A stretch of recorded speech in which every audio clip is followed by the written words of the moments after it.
Are you excited about 2025, or do you already feel daunted and stressed out? Well, guess what? Either way, I'm so glad you're here. My name is Dara Thomason, and this is episode 180, The Power of Quitting, the Quilters Coach podcast.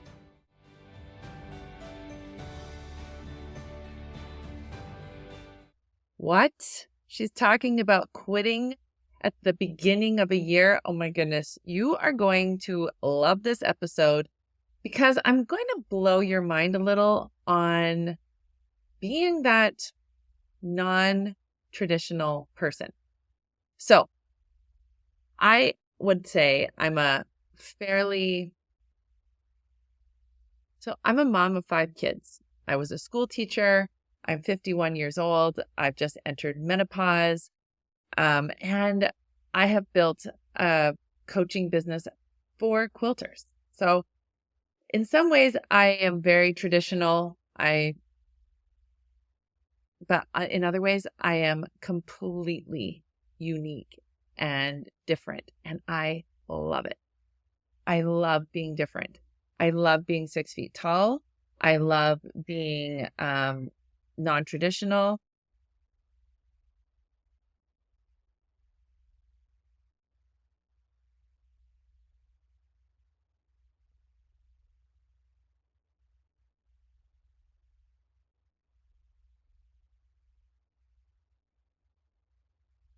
I love bucking trends. Even when I was a school teacher, my classroom was unique and different. And in fact, when I first started teaching, I had 3 grades in one classroom, and this is in a public school. And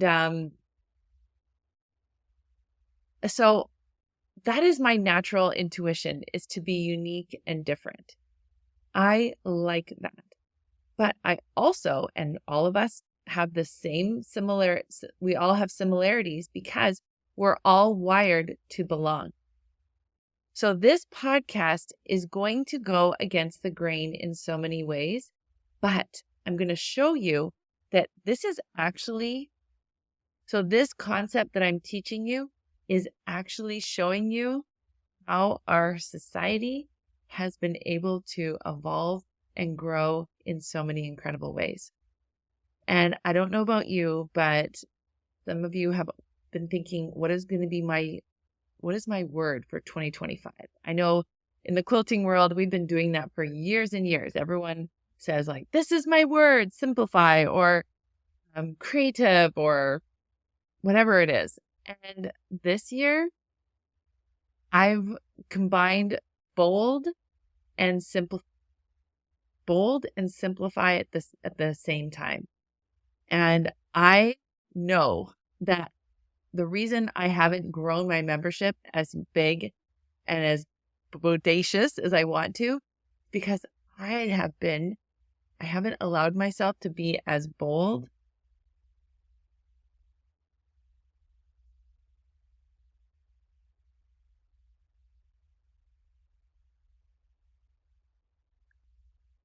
I haven't allowed myself to be as bold as I really want to be.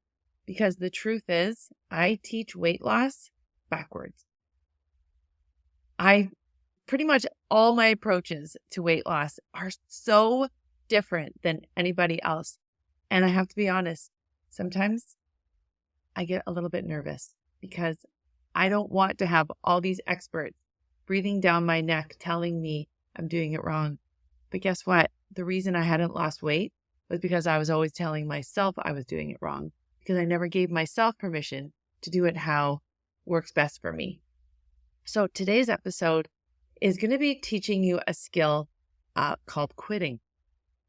And hear me out, because I even have a hashtag that always says quilters, not quitters. I'm going to teach you to quit in the most productive, amazing way possible. So if you're in on that, then let's go for it. And I'm all about bucking the trend, and I want you to be able to do the same thing. And I also want you to start trusting that your way is always going to be the best way. And of course, get coaching. Of course, get help in learning to see your own pitfalls. I just got coached this morning by Jody Moore. How exciting. I love being able to get coached by her. And I even brought her, I said, these are the things that I'm concerned with. Tell me, what am I missing? And she was able to help me see some of my thought errors and able to help me get back on the path that works best for, and she even said it. She goes, you got to do it the Dara way. Yes. Amen. And so this year, 2025, and this focus of my podcast is really helping you do it in your specific way. And when I share the wins, because I always share the wins of my members, I'm going to show you the wins of how they created a result in their own unique way. It wasn't because they said, Dara, help me. Tell me what I need to do. They said, this is my problem. And I show them what they're thinking. And then they get to work and figure it out. So one of the wins that I love so much is I have a client who joined the membership. She actually doesn't have physical weight loss to lose. She feels very confident in that area, but she struggles with her relationships with everyone, friends, family, and just there's a lot of background of not feeling heard as a child and not feeling confident to really say what she wanted to say. And then years and years of feeling resentful and then feeling bad about all of it. And so it sometimes would feel better and easier just to ignore that, which is actually not true. And she had this huge win the other day about she really wanted to create this wonderful Christmas experience. And she had shared with her husband a desire that she had to go and see these special lights at Christmas time. And she didn't want to control him or feel like he was being controlled, but she was able to express what she wanted and then step. And it was a huge surprise. Not only did he plan to go to the lights, but he called and organized friends of theirs to join them and then to go to a restaurant that she really likes. And they are in their late 60s, early 70s. And their marriage has just evolved so much because she quit picking, like always focusing on the negative. She quit on giving up on him and avoiding conversation. She quit on all of these old habits and she created new ones. And that's what created this new shift. Because now he can be him and she can be her. And because she's quit on all of those things, he has so much more freedom. And she's also it's like she doesn't have the leash anymore, telling him what to do, when to do it, and how to do it. And so it just makes such a difference. And I see this in my own marriage. I see this in the marriages and the relationships of the ladies in the program. So if that's something you want, let's dive into this episode and hear a little bit more about what I'm talking about when I say we need to learn to quit certain things. Okay? So aren't you glad that we quit on always having candles and fueling our house with coal and washing our clothing? Aren't you glad we quit on fax machine or on, when my mom was little, they had their telephone was a community phone. So you could listen in on other people's conversations. Lots of gossiping going on. But aren't you glad that we said enough is enough? We are not going to be always having candles. We are not always going to be burning with coal. We see the problems with it. We're not going to be spending all this time washing clothing by hand. And so those people running water, all of that, they said enough is enough. Clean water.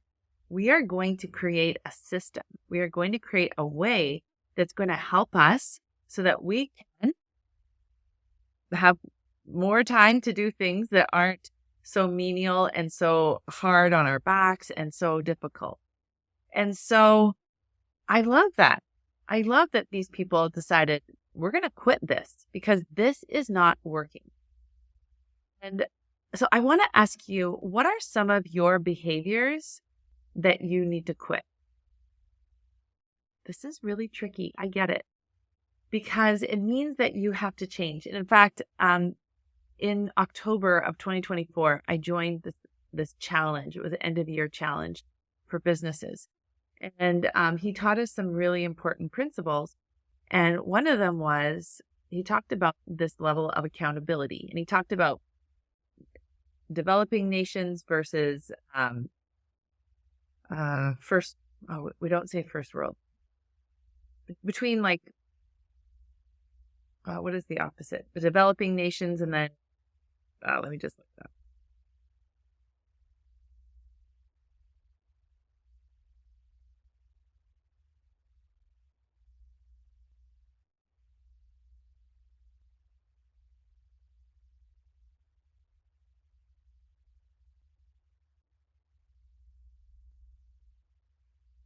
Oh, okay.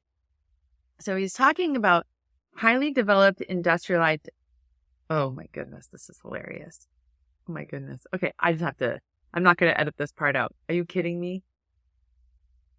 So in the spirit, okay, so remember when we used to say first world countries? Now technically that's outdated. But so what they tell me I'm supposed to say is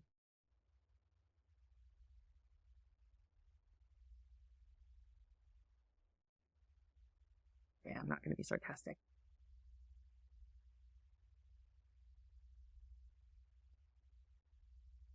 Okay.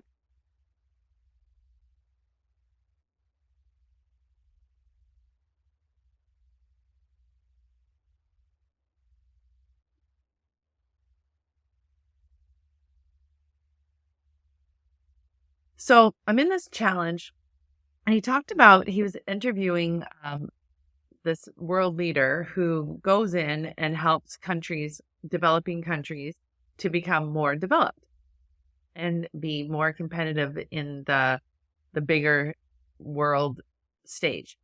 And what he said was really fascinating. He said that the biggest difference between these developed countries or developing countries is the level of accountability. Oh, that's really interesting.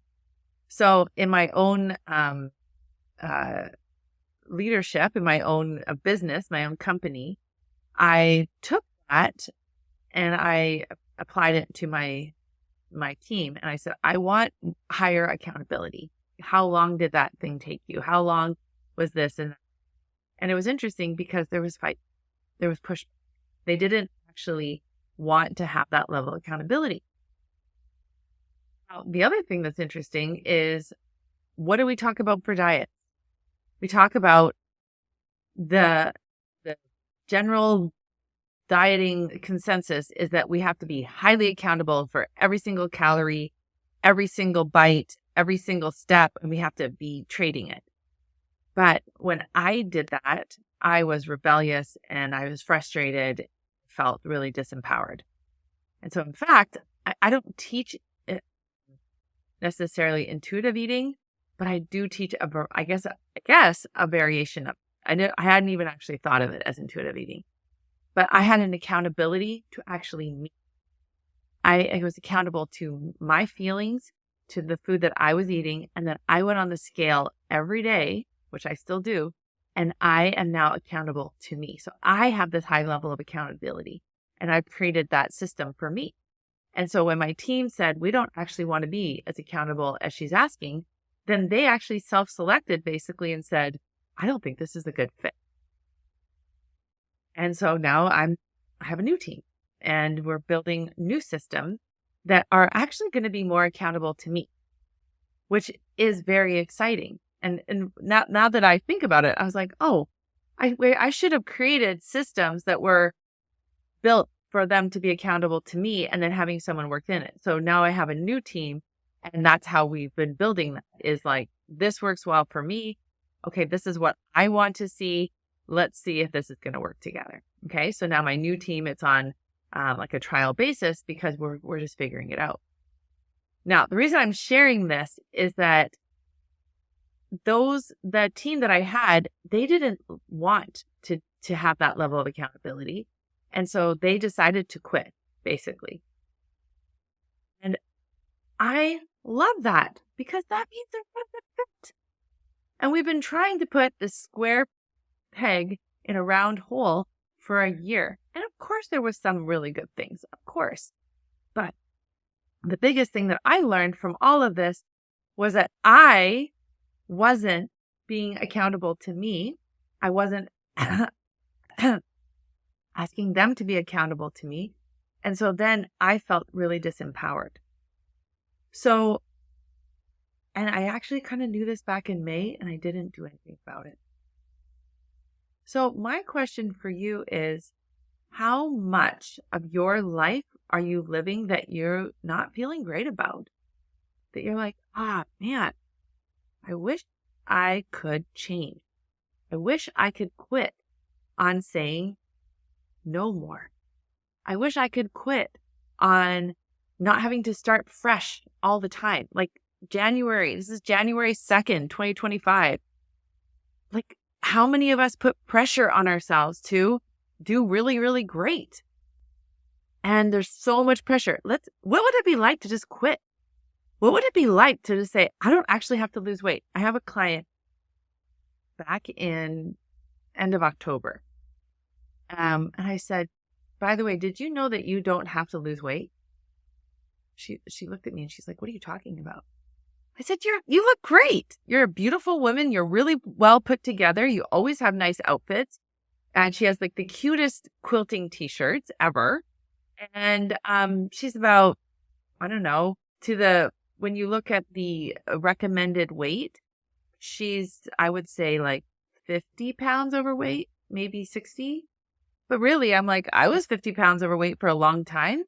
And, I was able to do a lot of things. Like, you don't have to lose weight. And a week later, she came to me and she said, that has completely changed my life. Because I no longer have to be a jerk to myself. I don't have to make myself. Like, you gave me permission not to lose weight. And I was like, yeah, you don't have to lose weight. I mean, if you're 500 pounds and you're going to die soon, and if you want to live longer, or if you want to go on like a certain roller coaster, or if you want to go kayaking, they have weight restriction. If you want to be able to go grocery shopping by yourself, you can't be 500 pounds and go grocery shopping by yourself, right? So I want to just really emphasize this point, is that we need to learn when to say no more. That's enough. I'm done with this. We need to learn when to say, I'm ready to quit, and then be specific about it. So now you might be saying to me, well, Dara, like I bought all this fabric or I've invested. I mean, currently as I'm recording this, I have no kitchen and I'm recording this on December 19th. And of course, Christmas is around the corner. Correction. I have IKEA boxes and kitchen materials. They're just not assembled. Not all of them are assembled. They're actually currently being assembled by my husband. I woke up early this morning and helped him build some. So there's things where I was like, okay, I can decide, do I want to keep going through the river of misery, right? Of like, this is a disaster. Our house is, we have drywall, dust everywhere. We're eating in our kitchen. Sorry, we're eating in our garage or other places. Do I want to keep doing this, or do I want to work through it all, or do I want to just quit and say, you know what, we're just going to have a house without kids? No. So there are times when we have to be willing to go through what I call the river of misery. It's a great podcast episode back at the very beginning. But knowing that, okay, as I work through this, as I have this challenge, it's going to be worth it in the end. So having a difficult conversation with someone, even with my client, giving up on negging her husband and just letting him be him. Right?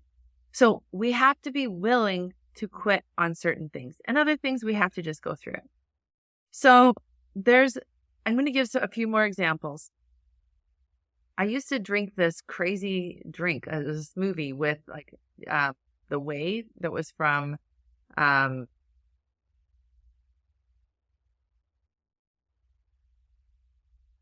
I used to always think that I had to beat myself up to accomplish something. I used to think that I had to grind it out and stay up late and speak really mean to myself and be a slave driver. I don't do that anymore. I quit. And that's good. That was really helpful. So I'm going to just invite you to ask yourself, what things can I quit? Quit thinking that my weight has anything to do with my worth. Quit thinking that I have to have a certain number on the scale for me to feel good about myself. In fact, I have a client who signed up and a week later went to her husband's work party. She did not have a pair of pants that fit her properly because she was so embarrassed about her size. And she wanted to feel good at the work party. So she went to the store and she bought the pair of pants that were, she said, she was just so embarrassed buying that size of pants. But the thing is, when she went to that work party, she felt so much better because those pants actually fit her. And then a few days later, she went to work and wore those nice pants. And people were making comments on how nice they fit and how nice they look. How nice they look. She said, yeah, because they actually fit.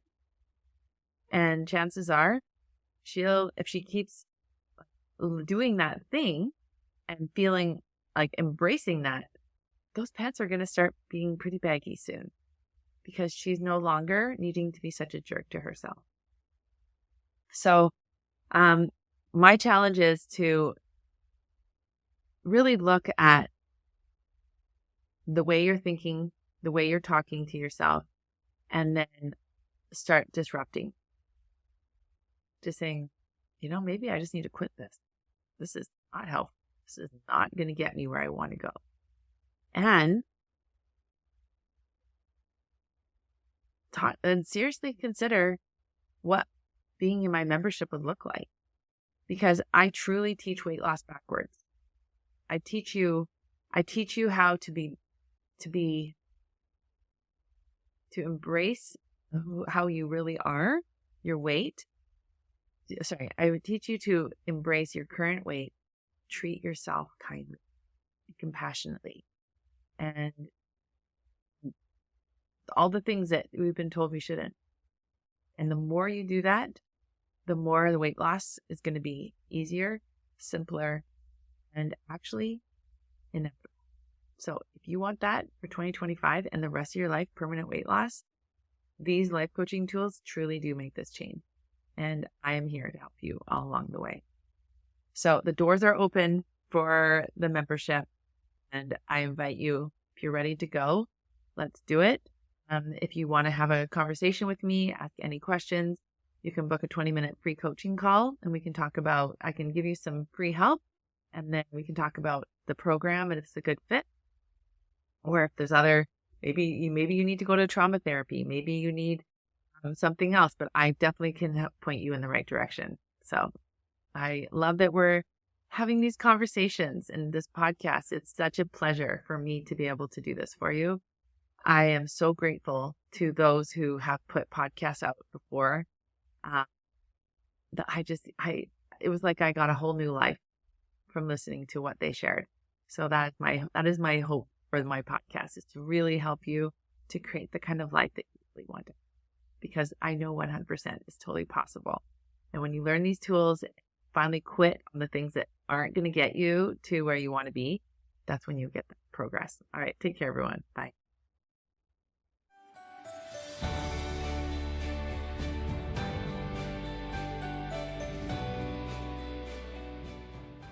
If you aren't loving your current life and hear yourself saying things like, I should be happier, I should be getting more done, or question how productive and fulfilled you are, this podcast is for you. I'm Dara Thomason, professional quilter turned life coach for quilters, where I show you how to overcome obstacles like perfectionism, people pleasing, overeating, overcomplicating life, so that you can really start to enjoy your life by learning and using tools for your brain to help you transform your everyday living.